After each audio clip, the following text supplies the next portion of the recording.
There's a trend I've noticed. I see it in the news, I experience it on social media, I hear about it on podcasts. It's a kind of dark digital nihilism. Recently, I even see it in the comments on my own videos. And so, who knows, maybe this says more about me than it does about anyone else, but there seems to be a malaise of subtle hopelessness. A strong tendency to focus on what is not working, on what is wrong with the world, on making an uncertain future a certain cataclysmic apocalypse. Things are different now. And yet, for me at least, this seems to be confined to the online world. I do not feel this when it comes to real life, flesh and blood, physical interactions. For me personally, the older I get, the more hopeful I become. There are just so many reasons to be grateful for what I have. I'm originally from the UK and I've lived in Germany for many years, and actually in my 20s I couldn't wait to get as far away from the UK as possible. I spent a lot of time in Australia and Southeast Asia, but the older I get, the more I feel drawn towards exploring and discovering my own country, the country of Germany where I live, and also just sort of Europe in general. One thing I've fully embraced this past year is domestic travel. I think most people in Europe probably know more about some far-flung Asian island than they do about their own country of birth. And this is a real shame, because I just think there's so much that can be gained from exploring your own backyard. It's easier to plan. You can do it over a weekend. And I think you would be very surprised to really find out how diverse and how unique your own country actually is. You don't have to travel thousands of miles to get some sort of new and unique experience.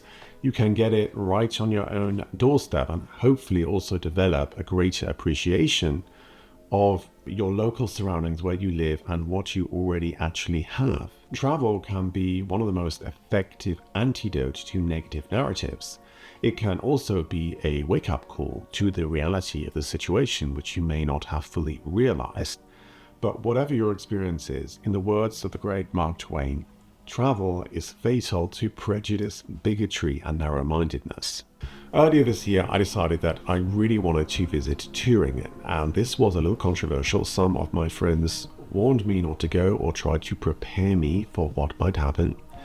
And if you've been following the news, you might understand why this is. Many people associate Thüringen with Nazism because of the political climate at the moment. And in the 2024 state election, the AfD, or the Alternative für Deutschland, secured approximately 32% of the vote, marking it as the first time a far-right party has led in a German state election since the Second World War. The political landscape in Thüringen is influenced by the legacy of German reunification. Many residents still feel that the promises of reunification remained unfulfilled, and many of them feel like they are treated as second-class citizens. And this sentiment has fueled popularity of parties like the AfD, which capitalize on feelings of neglect and advocate for nationalist policies.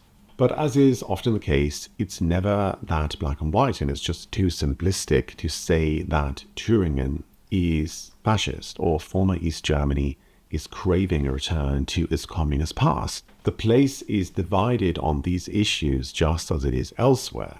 During my stay there, I saw a concerted effort to try to pull away from these negative narratives. And one sign of this was the slogan, which I saw distributed throughout my stay in Thüringen, which is Gold statt Braun. Gold meaning the golden stripe in the German flag, representing democratic unity, instead of brown, brown being the color which is associated with the brown shirts, the paramilitary wing of the Nazi Party, and it has been sort of come to be associated with Nazism and the far right.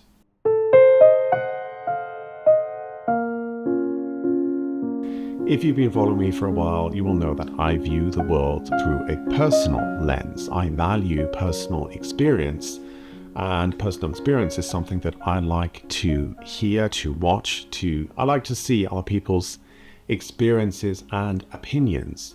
And so this is not based in research or opinion polls or statistical analysis, But I think personal experience has its own value. And all I can say is that as a tourist interested in history and culture, I did not get a sense of unease or political unrest traveling through Thüringen. I myself was slightly on edge because I wasn't sure what to expect, but I was pleasantly surprised. I only had positive experiences. The cities that I visited were very clean and tidy and tranquil and peaceful and quiet. Random strangers talked to me on the streets in Weimar. The ancient city of Gotha was charmingly tranquil. Jena was full of families enjoying quality time together. I did see one demonstration in Erfurt, but that had nothing to do with Germany or the issues that this country faces. I saw less poverty, less homelessness, less drug addicts than I am accustomed to in many of the cities I have visited in Western Germany. And so overall, my superficial experience as a tourist passing through was one that Thüringen is doing better than a lot of the Western cities I have visited so far. Now take this with a pinch of salt, because it is true that the GDP per capita in Thüringen is one of the lowest, employment is one of the highest, and there are less opportunities there than there are in many of the Western German states and also in some of the other Eastern German states. It is by all accounts one of the poorest states in Germany. But if you were to believe everything that you hear on the news, then you would probably give Thüringen a wide berth and think that it is not worth visiting, which in my opinion would be a mistake. And so the message here that I'm trying to convey is to go out, visit these places, see for yourself, try to build your own opinion of issues, and don't let other people build it for you.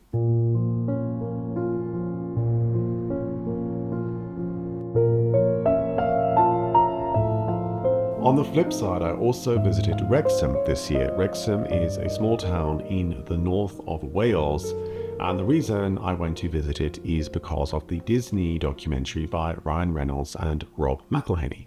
Now, this really is storytelling at its finest, and I was not the only one there. They actually have a bit of a problem now with over-tourism. There's just so many people flocking to the city because of the success of this documentary. But what Rob and Ryan fails to convey is the actual reality of the state of the city. I mean, I'm sorry if this offends anyone, but I don't think I've ever seen a more depressing high street in my entire life than I did in Wrexham. It just feels incredibly run down, undernourished, underinvested. There's just, I don't know, it was just very grey. There were not many people around. It seemed a bit like a sort of a ghost town. And so this again just highlighted for me the importance of personal experience, the power of storytelling, and another reason why you should get out and go and visit other places. If there's one thing I've learned this year, it is that the online world thrives on negativity, which is not an accurate reflection of physical reality. If you just unplug from the internet for a couple of days, you actually realize that the world is pretty good. Like, people are actually pretty friendly, pretty genuine, pretty nice on the whole, and that life is actually really pretty good. Although it probably doesn't seem like it, I'm actually an optimist at heart, and I see many, many more reasons to be hopeful and optimistic than to be negative and hopeless. And I just think that travel is one of the most effective ways to break out of a negative mindset. There's a kind of alchemy in traveling that just cannot be explained in simplistic terms. It transforms us, it enriches us, and it challenges our own beliefs. It's an act of rebellion against the everyday and a declaration of faith in the goodness of humanity. Not just in the heady embrace of distant horizons, but also in your own backyard. Travel at its heart is an antidote to small-mindedness. It peels back layers of everyday life to reveal a world richer and more vibrant than we could ever dare to imagine. Whether on the streets of Augsburg, a cafe in Vienna, the English countryside, or a Welsh dry stone wall, you encounter not just new places, but new versions of your very own self. It's not just the landscapes that shift our perspective, it's the people Travel challenges our assumptions, rendering prejudice feeble and irrelevant. When we wander the winding streets of another culture, we realize how much there is to learn and how much we've yet to understand. We become students of the world, and in doing so, we become better versions of our own selves. To travel is to say yes to the messiness of life and all its unpredictable glory. It's a love letter to curiosity, an embrace of the unknown. Each journey brings us closer to the wide, wild truth of the world and of our own selves. So let's look at what we have. Let's focus on deepening and embracing the good things, discarding the bad things, and forging a life of meaning, purpose, and joy. Let's invest in the real world and leave the digital nihilism behind.